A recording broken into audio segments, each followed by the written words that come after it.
Welcome to the Dancer Mental Health Town Hall. We are very excited to be speaking with you all about what it means when COVID-19 means it's over. My name is Kathleen McGuire Gaines, and I am the founder of Minding the Gap. Minding the Gap is on a mission to see mental health regarded with the same seriousness as physical health in dance culture, and I'm very excited about this series that I am able to bring to you. I think that in each of these, I'm excited to bring a dancer to talk about the subject that we have at hand, as well as a mental health professional. And very excited to have with me today Dr. Leigh Skvarla and Margaret Mullin from Pacific Northwest Ballet. And so I am going to go ahead and ask them to tell us a little bit more about yourselves. So Margaret, why don't we start with you? All right. I am from Tucson, Arizona originally. I have been with Pacific Northwest Ballet for 12 seasons. Technically been here for 13. I was a professional division student before I joined the company for a year. And I am about to conclude my 12th season and move on to other adventures after P&B. So this is my final year with the company. I also host a dance podcast called Beyond the Bar, and I also work on a documentary film. We have 2 versions that we're working on called No Dominion, the Ian Horvath story. Great, that's awesome. Thank you so much for being here, Margaret. Thank you. And then Leigh, how about you tell us a little bit about yourself? Sure. Thanks again for having me, Kathleen. My name is Leigh Skvarla. I am a mental health counselor and a mental skills consultant based in Pittsburgh, Pennsylvania.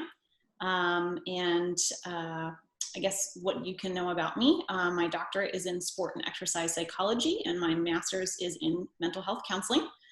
So a nationally board certified counselor. And so a lot of the work that I do is considered integrative or eclectic, sort of a combination of different approaches with the goal of helping dancers and athletes be the best version of themselves. Excellent. Yeah. And so just to give you all some context of, the relationship that I have with each of these fabulous women, Leigh and I connected shortly after my article, Why Are We Still So Bad at Addressing Dancers' Mental Health came out.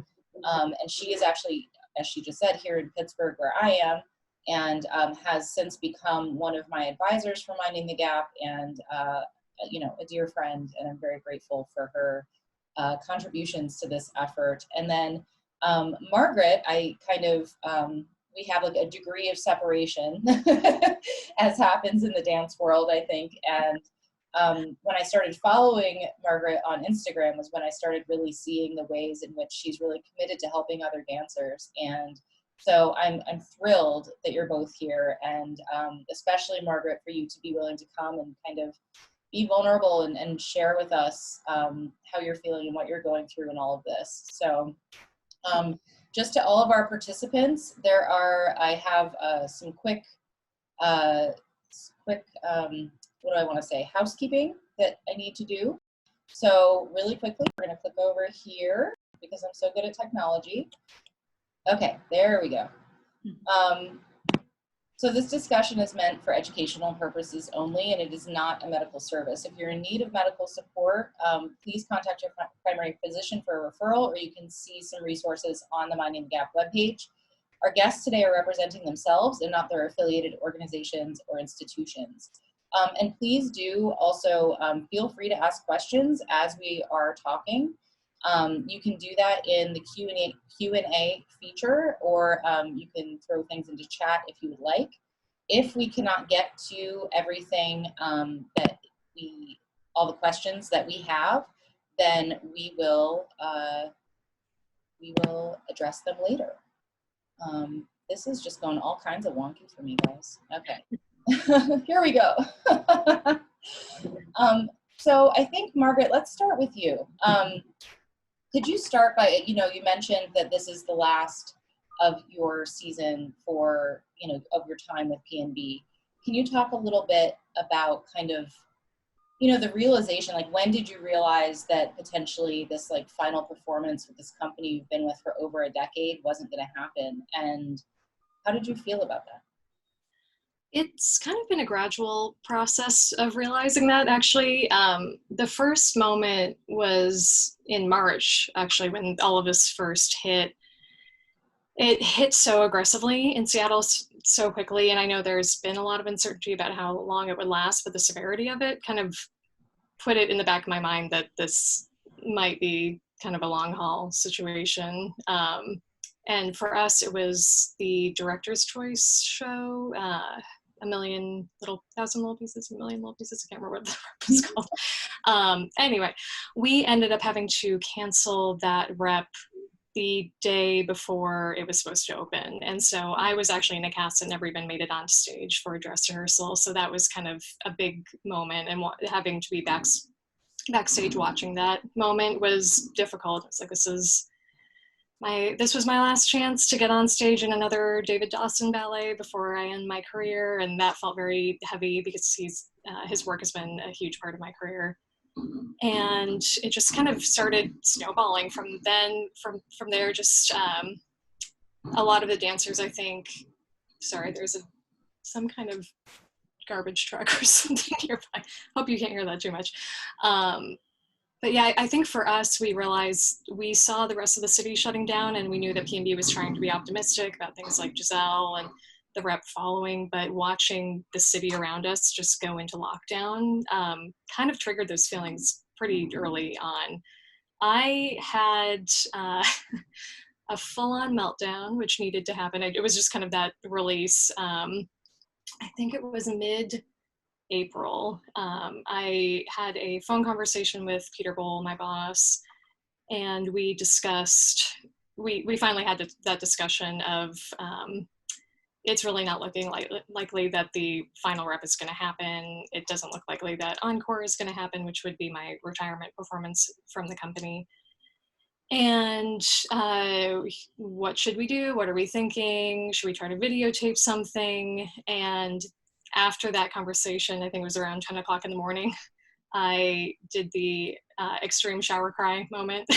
Just got off the phone and just needed to, it was a release actually in a way that I hadn't anticipated. I had talked to my friend Ben Griffiths on the phone the night before, and we were talking it through. The two of us are leaving the company together to pursue different things. And we've been dancing together for a long time. And I think I felt kind of weirdly at peace talking to my friend. I know, yeah, we'll figure this out. And there'll probably be still something nice done at the end of the year, but that conversation with Peter weirdly felt like my final moment. It felt like this is it. I am actually having this conversation with my boss, or we are figuring out that we're not going to be able to get on stage again. And wow. And I was not anticipating on it hitting me that hard at that point. I'd been trying to prepare myself in various ways for it, and also acknowledging that a lot of people are going through so much right now. And I have a lot of friends that are facing this same situation where their entire season was cut short, and a lot of them their final season. So I had friends that were already experiencing that. So I think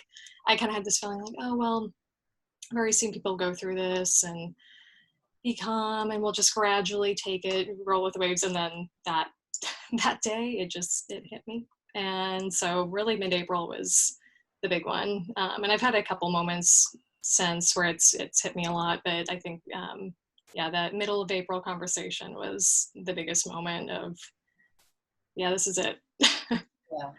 Like you're no longer suspecting it. Like it's here now. Yeah. Absolutely. So Leigh, I'm interested from you, what is it about closure, right? Like, what is it about this like desire that we have for closure? And why is it so hard? Sure. Well, I think it's a little bit different for every single person, but in general, I think we are creatures of habit, even though our brain likes novelty, right? Whenever I give my son a new toy, it's very interesting for a few minutes, but a lot of us really thrive on routine and predictability and consistency. And so when you've done something for so long, change feels really hard. Whether that's that you've done something for 30 days, 60 days, or 15 years. Change is difficult, even if you are a thrill seeker and a risk taker.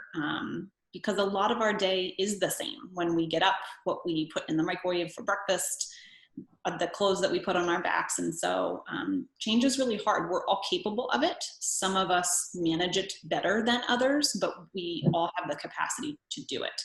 So I think inherently change is difficult. And so closure then would mean some form of acceptance of that change. And by acceptance, I do not mean approval. And I'm not going to pin this on Margaret. I don't presume to know her. We just met a few minutes ago. But truly, if you ask anybody, you know, would you have approved of this being the way that your season or that your year, that your career ended? Like, no, right? Like you wouldn't have given this the stamp of approval and said, I want this. And you do accept it because it cannot be any other way than it is. So change is really hard. And when the world says get on board, because this is what's happening, it's really difficult. And I think it's totally appropriate to be upset or sad or relieved or any combination thereof. I also was, when Kathleen, you invited me to be part of this talk, thinking back on the earliest forms of our understanding of people. And really, even before we had Dance Magazine or Dance Spirit, before we had hieroglyphics on the walls, we had oration, we had storytelling. And I know that a lot of the stories that I grew up with, and now I'm going to date myself, but the stories that I grew up with around dance were things like Center Stage, things like Save the Last Dance, things like Step Up. And in all of these stories, in all of these movies, in all of these plots, the last 10 minutes is like the finale performance, right? It's the thing that the protagonist has been working towards, and they've overcome this adversity and they've grown.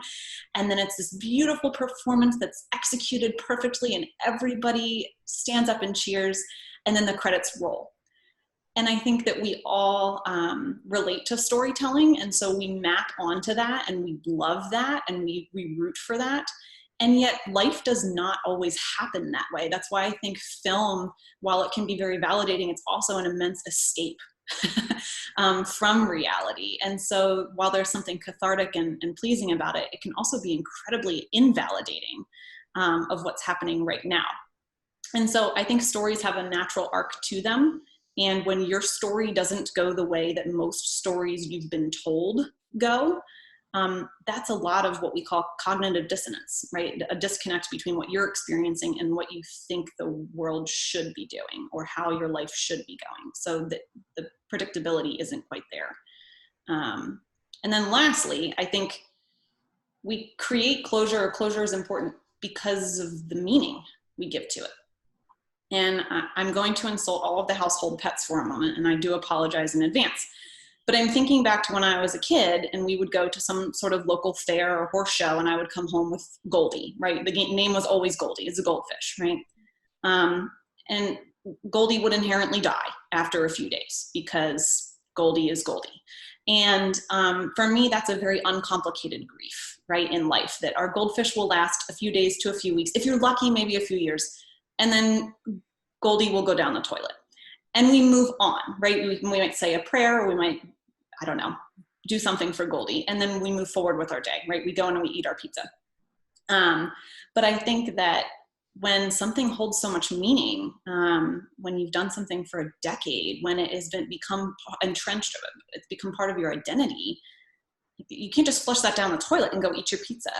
like Margaret was referencing, that it's appropriate to have these moments of intense feelings of despair, of grief, of frustration, of confusion, of joy, of whatever it might be, because it was so meaningful to you. And so I think that meaning creates our reality. And so there are going to be moments where your reality is, I'm totally okay. And there are moments where your reality is, I'm totally not. And so your job becomes pay attention. And I think the need for closure tells us pay attention, because there's a need that is not being met. Mm-hmm. You know, when you were talking about film and stuff, I was thinking about, and it's funny, I think, didn't Center Stage like turn 20 or something recently? Yes. Like I said, I'm dating myself. But I was thinking of The Sopranos and the way that show ended. and how furious people were because it just ended. There was no closure. It just was like, what happened? And people were so upset because that's like not what it's supposed to do for us, I guess. Right. So what you said something early on that I really kind of clung to in my mind, and that is this idea of like differentiating acceptance versus approval. Sure. I think that dancers naturally are approval seeking, right? And that maybe that distinction is a little harder for them. Yeah, I mean, I think that what's difficult to grapple with is what's happening right now is larger than ourselves, and yet it is not selfish to focus on yourself in it.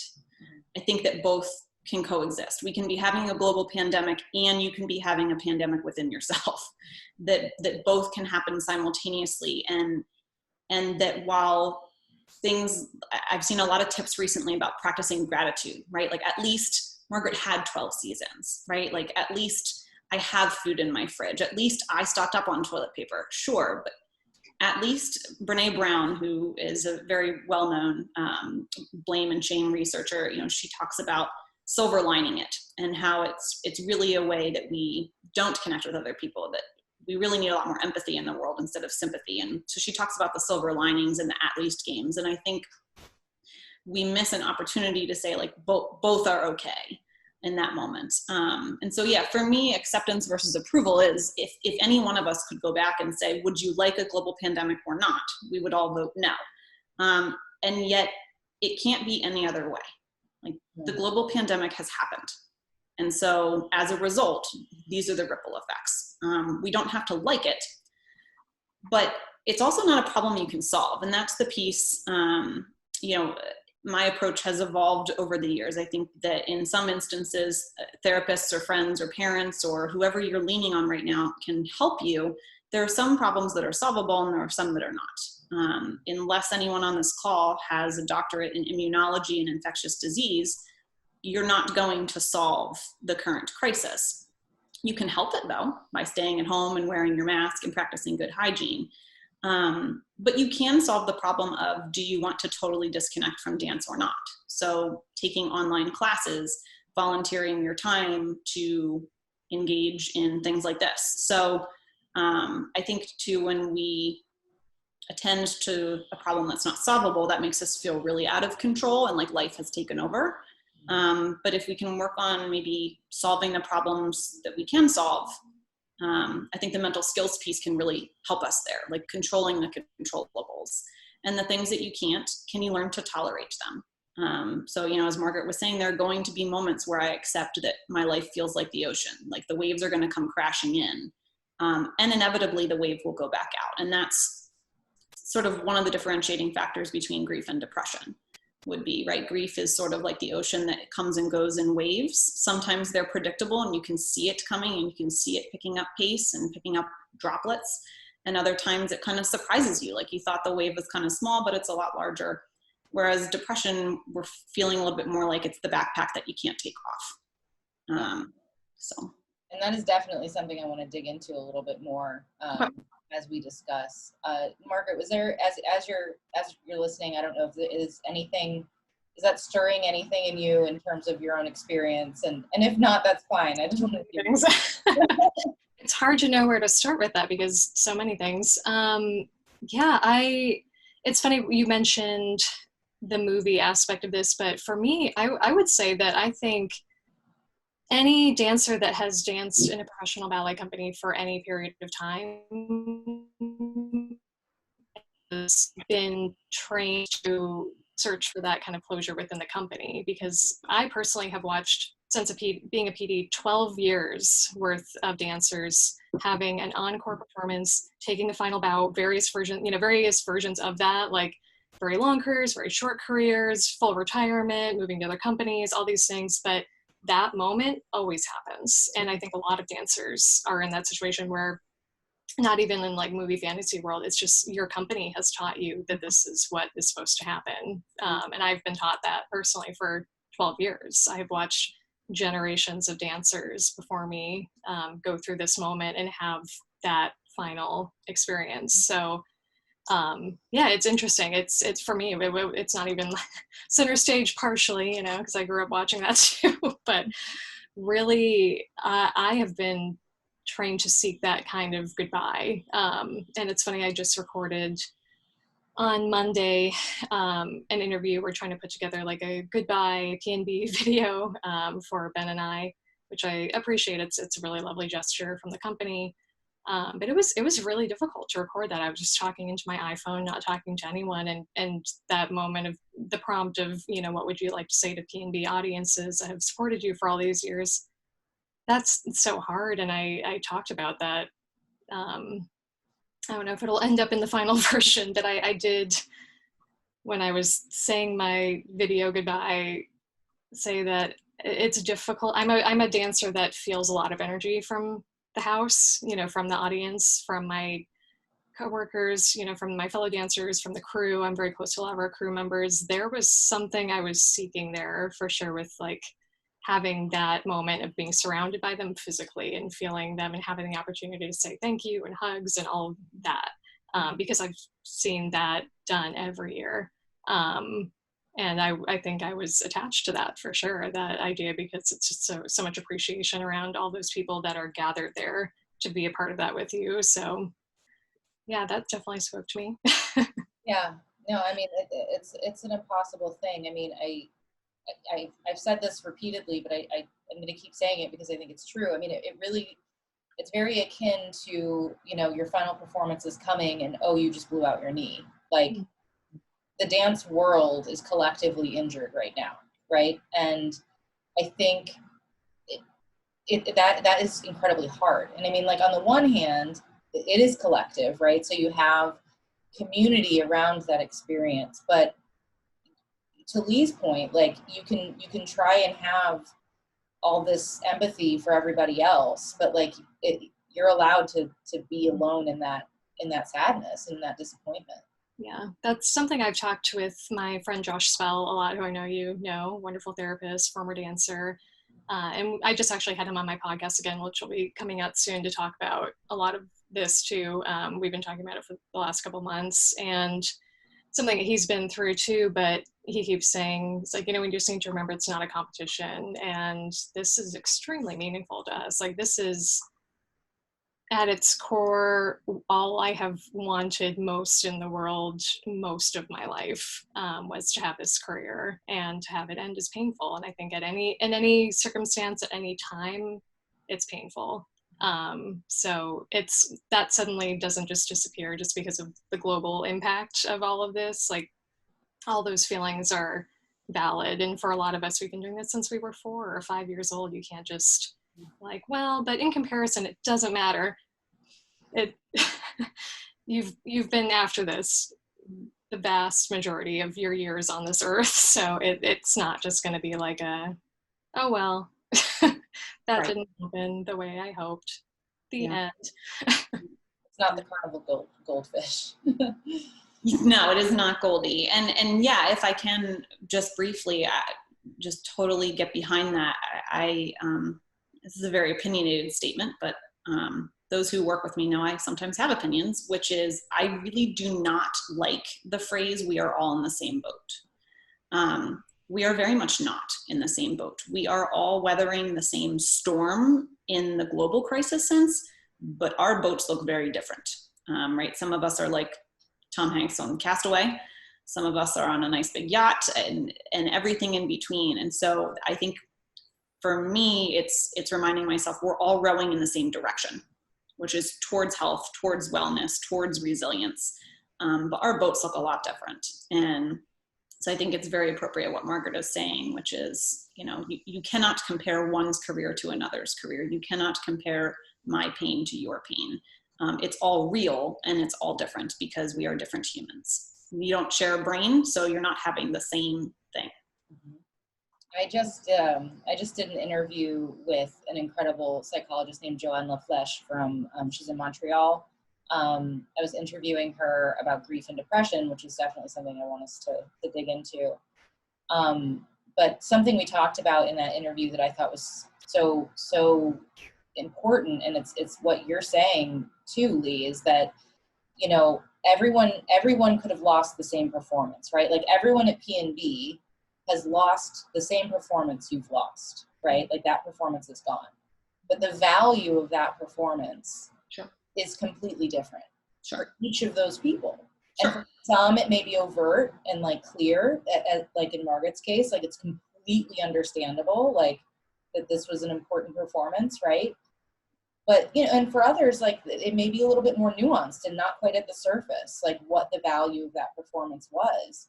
But, you know, the volume of the grief is directly proportionate to the value of the loss, right? I mean, so it's possible to see one person handling the same loss very well beside you and be like, why can't I get it together, right? So Leigh, looking toward being proactive here, like what can dancers do who are in the circumstance of this loss? Like what can they do to try and deal with this loss of closure a little bit better?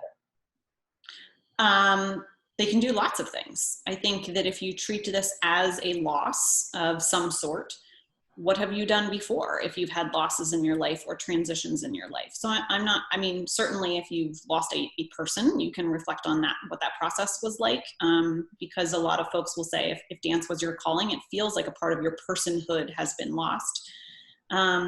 But even if it was something like moving to a new neighborhood when you were a child and you had to say goodbye to the friends down the street or to your childhood home, or maybe a job that you really liked that has been furloughed or that you left for other circumstances, that I think you can get into what I would consider some of the creative coping strategies. So whether that's creating a time capsule. So instead of focusing on the moment that you didn't have, what are all the moments that you did? So kind of collecting them, creating some sort of time capsule or a memory box or something like that, to really mark the occasion of the entire career. As Margaret was saying, like the process, not necessarily just the pinnacle of the career or the last bow. Journaling can be really helpful for folks, like making things real when you put things down on paper instead of rolling them around in your brain like the hamster that won't get off the wheel. I think you can do things like focusing on transitioning those life skills that you've learned through dance into other passions. So if discipline has been a big thing, you know, do you want to go to culinary school and be disciplined in that form? If you're really still big into fitness and health and helping others, would you like to become a certified personal trainer? So I think finding other passions in terms of transferring those skills. Scheduling time to grieve, to be upset, to cry, to be confused. It is okay, you're allowed. And so for some folks, it's the panic or the anxiety of, I'm not really sure when this is gonna come up. And so giving yourself permission, okay, on Tuesdays from 3 to 4, I'm gonna be sad about this. And that's okay, schedule the time if you need it. And for many of us right now, we do have the time. So those are just some things that you can do. For me, the biggest ones would be recognize your identity. Identity is very important. While you may feel that you are a dancer, feelings are not facts. You were a whole human before you ever put on a leotard and tights and shoes, which means you can fully be human again. So I think doing your best on your own time, with or without a therapist or other support person, to recognize that your identity is whole with and without dance. It might not feel that way, but you weren't coming out doing jetés, so you can become fully human without dance. So recognizing that identity, I think, is really important. Friendships, while I know we're all being physically distant, I think we can very much be socially connected. And I would encourage, I love hearing Margaret talk about connecting with other folks who are in similar positions and similar boats, if we're going to continue that metaphor. I also really encourage, especially young people, to make friends outside of the dance world. They're wonderful role models for other passions, other careers, other interests, other ways to feel fulfilled and achieve really great things. And sometimes the point is that your friends don't really care about dance.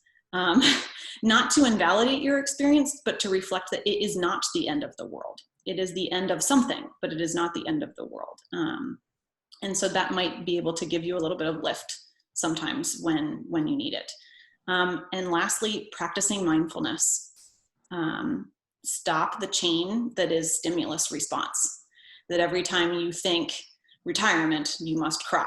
That there's a moment in between a stimulus and a response where you have the ability, all of us have the ability to take a breath. All of us have the ability to say, oh, I want to feel different this time. And practicing mindfulness, practicing, I'm having a thought. What do I want to do with that thought? Do I want to attend to it? Do I want to solve it? Do I want to push it away? What's my urge telling me to do? Is this helpful? Is this harmful? Is this adaptive? Is this in line with my goals or values? So what's really nice, and I'm not being paid by any of them, but a lot of these apps are offering free trials or free subscriptions to practice a little bit of mindfulness or more formalized meditation. Simply just practicing some paced breathing once in a while to reconnect with that parasympathetic, sympathetic nervous system. So those are just some ideas. I can share more, but I want to be mindful of time, but those are just a few. Those are great ideas. And it's interesting. Susan Jaffe shared with me when I first met with her and told her what Minding the Gap, was, this organization. And she said, oh, I love that. Do you know what the gap is in meditation? And she said, the gap is the moment between the inhale and the exhale. Mm-hmm. And it's just interesting as you're talking about this moment that you have, right? Yeah. And also kind of in reaction to what you're saying, as someone who has left dance quite a while ago and has developed an entire career and even multiple careers since then, to anyone out there for whom like this really is it, right? Like this really is the end. It's so not. You know what I mean? Like this is going to fall on deaf ears right now, and I completely understand and appreciate why. I thought I was nothing if I wasn't a dancer. I literally would have. I thought that I would rather be deceased than not be a dancer. Like that's how serious it was. And my life is so full, and I love my life so much, and I feel emotional even saying it. But that's absolutely true. And also, Leigh, what you said about, excuse me, creating relationships outside of dance. Yeah. We as dancers, like you're a very interesting person if you're a dancer, right? Like that's fascinating. Like who doesn't want to know a ballet dancer or, some contemporary dancer, or someone on Broadway? But it was really refreshing to befriend people who could care less that I was a dancer. Yes. And I would have assumed that wouldn't have been good, right? Like it would have been like, well, you don't appreciate me. But instead, it was completely the opposite. It was this, oh my goodness, like these people are here laughing with me, caring about me with zero care for the fact that I was a dancer. So I think that's brilliant advice. I appreciate that. I think with the rare exception of maybe billiards or golf, which you can sometimes do into your 70s and 80s, everyone hangs up their point shoes or their cleats or puts down the basketball or turns in the hockey stick. There is an end to everyone's career with something that is so physically involved. And so, I mean, for any dance teachers or parents, especially on the call today, I think it's worth planning ahead, not to be negative Nancy, not to create anxiety, but to know at some point you or your young athlete or performer will have an end. Yeah. And so making sure that does not mean the end of, like you said, their identity, but yet the beginning of something else. So Margaret, how have you been since that moment in mid-April, which was, 5 minutes ago? Time's going by both very quickly and very slowly. It's strange. Staring at my calendar, it's right here. That's why I keep looking to the right. Yeah, so I mean, in that short amount of time, I mean, and you shared with us, and thank you for being willing to share with us that you did have that just kind of total release of it. You know, how have you been handling this? Like, how have you been trying to see yourself through this? Mm-hmm. It honestly changes daily, and I think that's something important to remember for everybody. You're not going to feel the same about anything in your life every single day. Every day is a different day, and we are more tired some days, and we are more agitated other days, or we feel more calm randomly. So it just, we never, you know, humans are very complex and interesting. We don't know how we're going to wake up each morning and feel. But I would say I've always been a very sensitive person, but also I'm someone that has spent a lot of time and very passionate about looking inward and really learning about myself. I have been for a very long time. And for me, I know that I need to let myself feel my feelings when I have those moments. It's fine. I can see my mom is on the call and we have conversations. I have moments where I need to release it, and I'm not even looking for a solution, but I know if I don't let myself live in that moment, I'm not going to be able to get over it. I need to like go there in order to get past it. And I think that's a lot of people. And it's funny, I've been going through a book recently. It's called Welcoming the Unwelcome, and it's a spiritual guidance book. And it's something that Josh and I have talked about too, where it's interesting. I try to really check in with myself a lot. And there is, I think, a tendency for a lot of people when they feel these really intense negative feelings to want to flee from them. Mm-hmm. The more I resist that urge to flee and just sit in it and just let myself experience the real gravity of my own feelings, the better I feel after. The more I feel like I've had the moment, I've looked them dead in the eye, and I know what I'm dealing with, and then I can take constructive steps to move on. And so I've really been taking moments for that. And I have been a big boundaries person lately. I have a luxury that maybe not all people have right now, in the sense that until the middle of June, will have some leeway on how much I need to hustle financially. Where, you know, P&B was able to get some support. Also, Washington, because we were so quickly affected by COVID, has been generally, it's not perfect, but generally doing a pretty darn good job with unemployment, trying to take care of local workers. So all in all, it hasn't been awful for, you know, at least me personally yet, or a lot of the other dancers yet. We're still kind of in this introduction phase where Seattle is trying to take care of us as they can in various ways. And because of that, because I'm expecting more of a hustle to, you know, pay the bills later, I am taking weekends for myself. I have set up an away message for my email over the weekends. I tend to do a lot of different things. I'm quite the dabbler and quite the workaholic a lot of the time.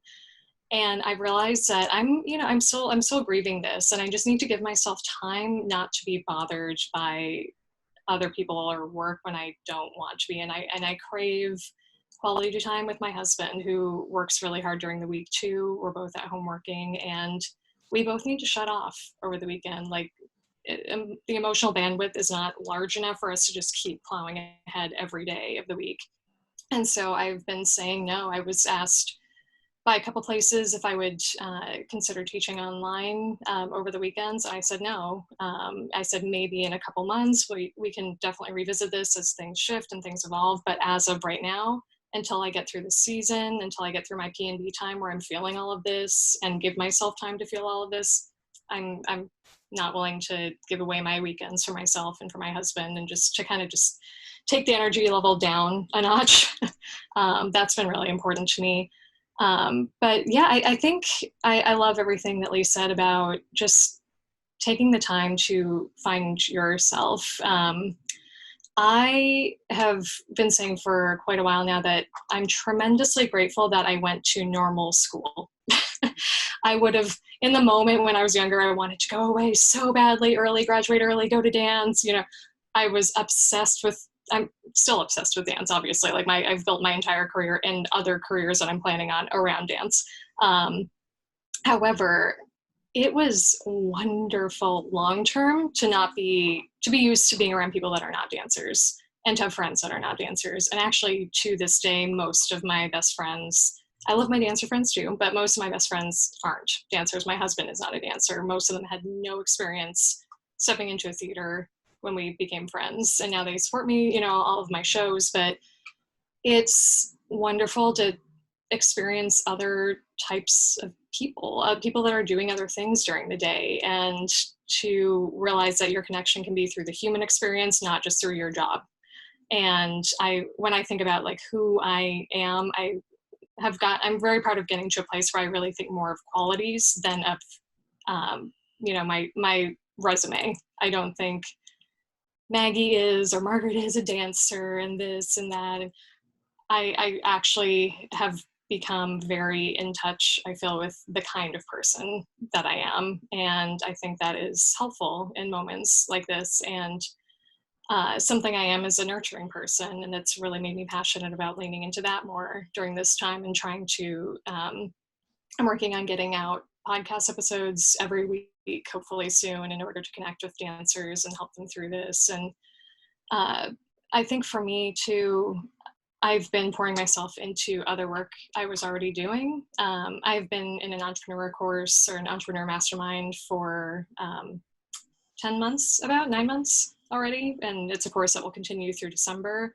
That's a whole nother part of my life that I'm really passionate about. I'm passionate about business. I hope to be an artistic director someday. That's been my goal since I was 9, was one day after I'm done dancing, I will be an artistic director. And for me, in the moments that this becomes hard and overwhelming, and I feel like I'm really stuck on how I feel about it, and I'm kind of on the hamster wheel about those emotions, it's actually really helpful for me to think about that other goal, because I think we've talked briefly about this, Kathleen, but I think there is a problem in the dance world. I think most dancers have experienced people at the front of the room in various levels of authority that have not allowed themselves to heal about their dance experience, and carry emotional baggage and carry trauma, and are in a sense kind of haunted and perpetuate that kind of negative environment because of the trauma that they suffered. And I am bound and determined to not be one of those leaders. It's really important to me. So this has been a good exercise for me to think about. You are experiencing this, like to myself, you are experiencing this trauma, but what steps can you take forward in a positive way, so that one day you are not bringing this into the studio with you, that you are able to look at a dancer in front of you that is going through a retirement experience and not put your experience onto them, and not make it this whole very overly convoluted, my career and your career, they're not one. Everyone is having their own experience. And I want to eventually be in a place where I'm emotionally and mentally healthy enough to support other dancers independently from my own experience, to really look at the dancer in front of me and what they need, and be able to look at that clearly and help them definitively. So for me, that's been a big part of my own personal recovery, is just trying to think about how I want to be available to others one day. And part of that is figuring out a way to heal. And yeah. Well, Margaret, that's wonderful. And I mean, I agree with you 100%. I see Leigh's face lighting up, because so I know she loves what you're saying too. Mm-hmm. Yeah. I think. Yeah, no, I was gonna say, yay! That I wish I had I wish I had pom poms. Because I think there are two things that really resonated with me in what you were saying, which is the first comes back to this idea of mindfulness, or of being present on purpose. In this, I use a lot of metaphors. Poor Goldie's getting dragged through the mud here. But so thinking about, those of us who drive a car, or maybe if there's students on the call, like learning to drive a car, or maybe mom, dad, grandma are driving the car. Like the biggest piece of glass is the windshield, right? For a reason, because it's showing you what is right in front of you. When you have the most control and opportunity to take in your surroundings and respond to them effectively.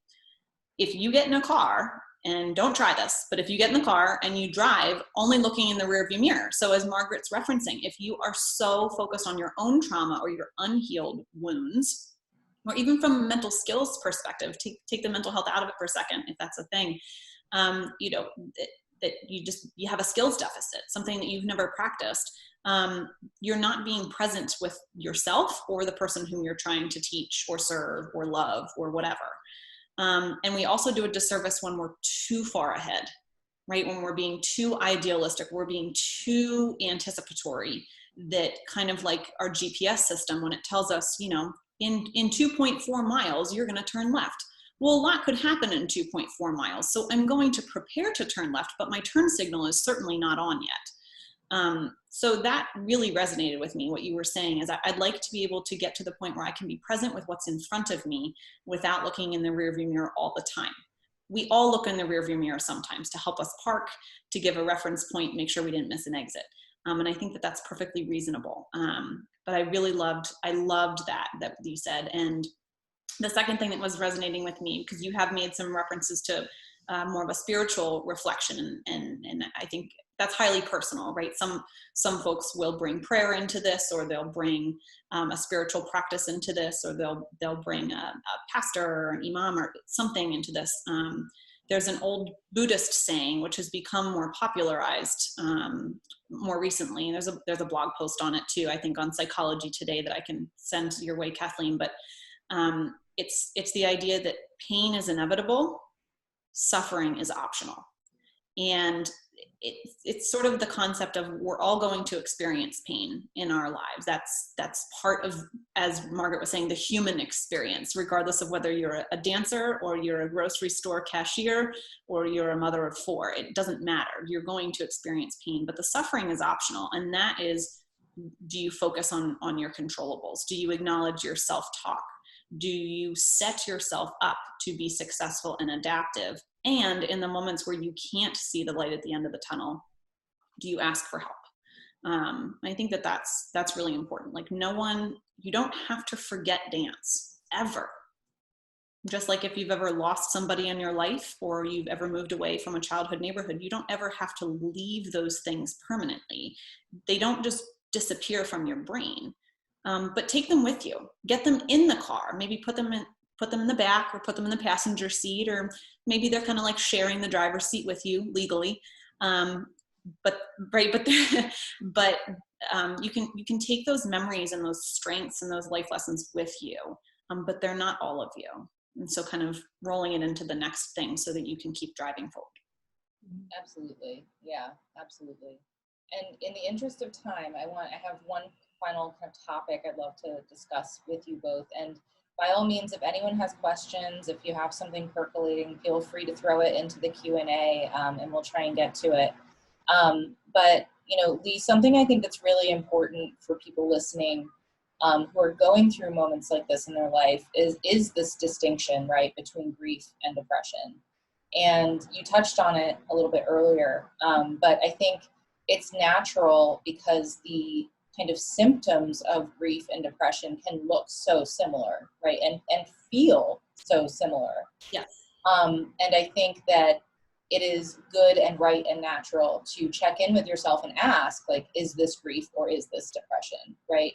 To figure out how to react and what the way forward is. So can you talk a little bit more about kind of the difference? I know you mentioned that the grief can feel a little bit more like waves, and the depression is like this backpack that you put on.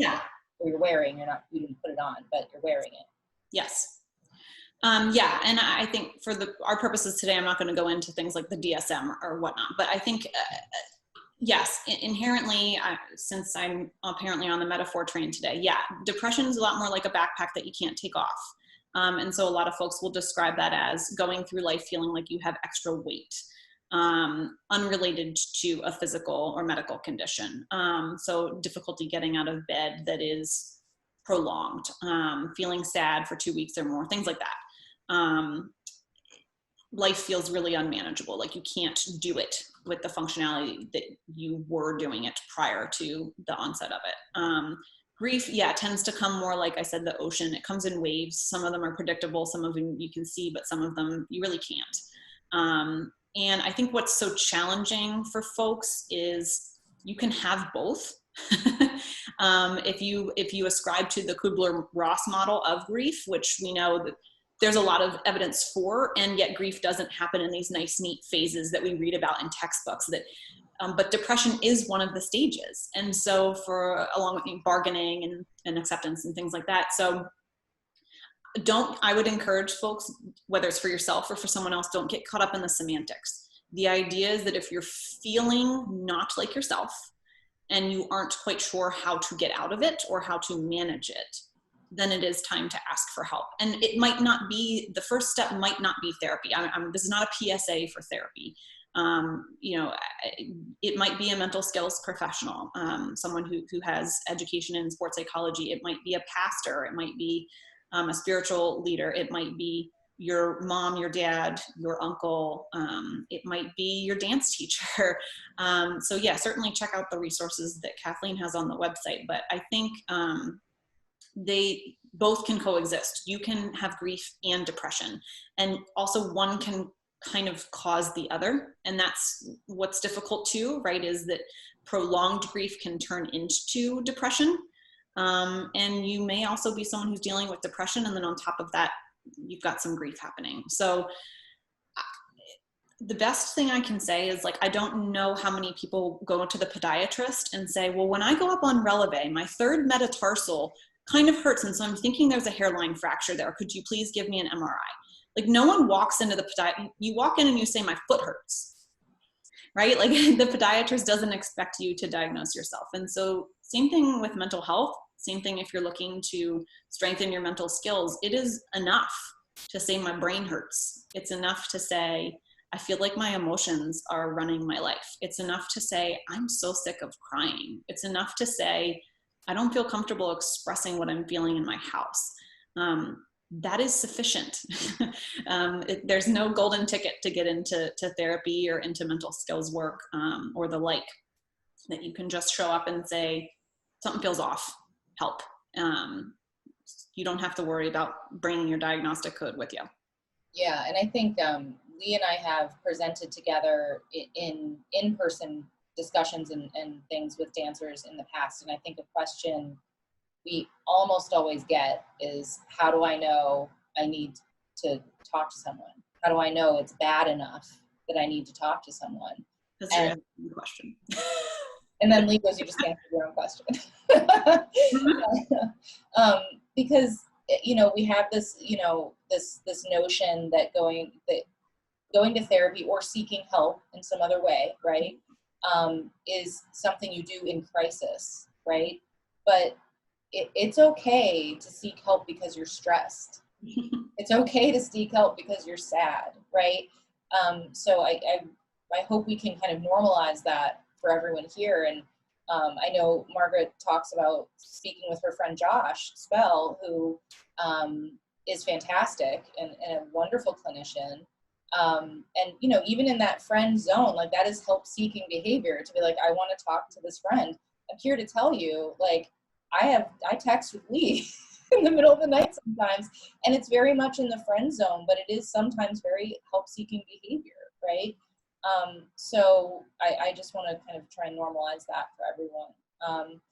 And then kind of before I go to the kind of wrapping it up thing here, Margaret, do you have any advice, like, to dancers who are in a similar situation to you, especially the young ones, I think, do you have any advice for them right now that you just want to kind of round it out with?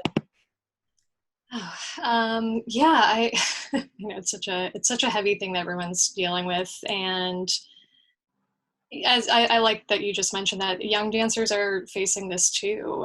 Especially, I think a lot of dancers, I've worked very closely with the professional division students of P&B class after class for many years as a choreographer, and I get to know them really well, and they're all very special to me. And last year I actually created a work for all of them, so I literally worked with the entire PD class, so they were all my babies. And I have been thinking of them a lot, because now I have a different version of this closure moment. I remember last year their final performance, and just remembering what that was like as a PD myself, where they were, there's so many different things happening at the end of the year for people. Some people are done dancing completely. Some people are going off to a first job. Some people didn't get a job and they're trying to figure out what they're going to do next year. Some people are unexpectedly moving back home. It's a hard time, and I know they crave that closure too. And I think a lot of students, graduating from high school that are, also not going to continue dancing, and growing up with, my own group of dance friends, I had many friends that didn't want to become dancers professionally, but did it all through high school, and then that was it. And, that was a special moment, that last show for them. Their, graduation performance is incredibly important to them. And I think I would just say that I completely agree that I'm a huge fan of therapy. Not to do my own PSA for therapy, but I hope to, I've seen a therapist, or, several therapists over the years, different times of my life. I think it's important if you feel like you need that help. And I've always become a stronger, more well-rounded person because of it. And I know not everyone can access that very easily, but there's tons of online resources. But also just, giving yourself time to feel that this is okay. I think, that this grief needs to be had. I think that is, I know we've already said it, but it's my biggest piece of advice for all dancers is, you cannot hope to move on from any trauma without facing it and without letting it, run its course. And it might be years. You might, I've heard that from a lot of dancers that did not leave careers in such traumatic circumstances, that they still have moments 7-10 years later where they're like, oh my God, I'm not a dancer anymore. Like, it's just it's a complex relationship we have with this, and it's very hard to walk away from, and it's very hard to have it pulled away from you.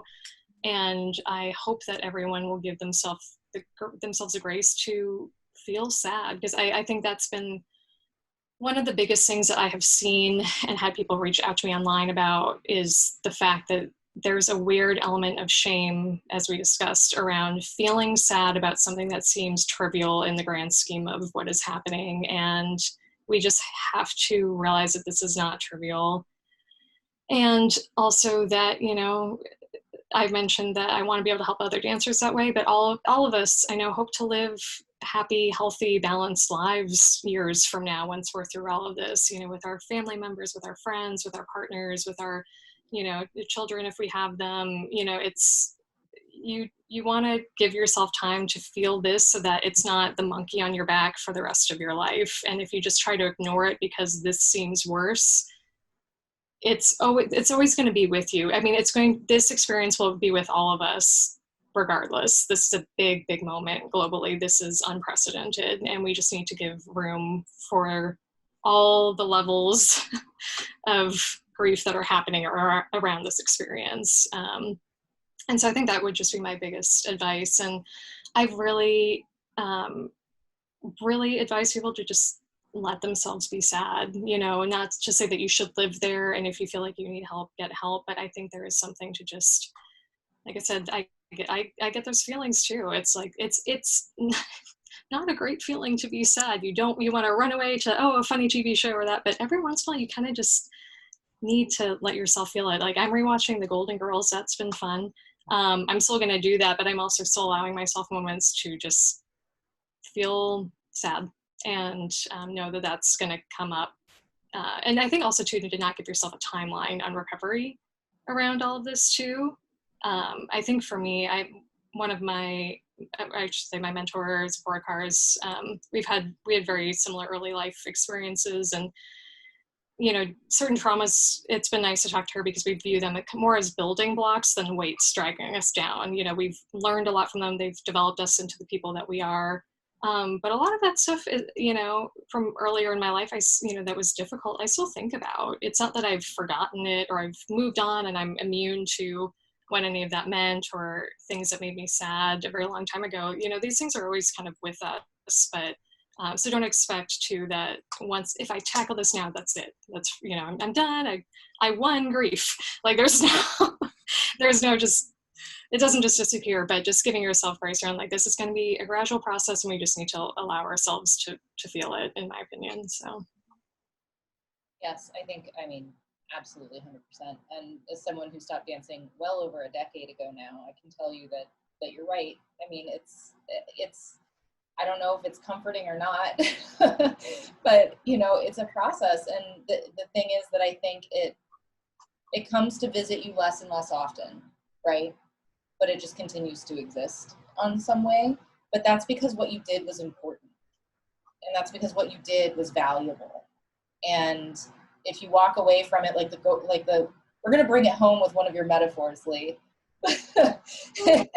if you walk away from it like Goldie from the carnival, then what you didn't matter that much, did it? Right? So, since it's not, then honor it, right? The way that you're suggesting. I'm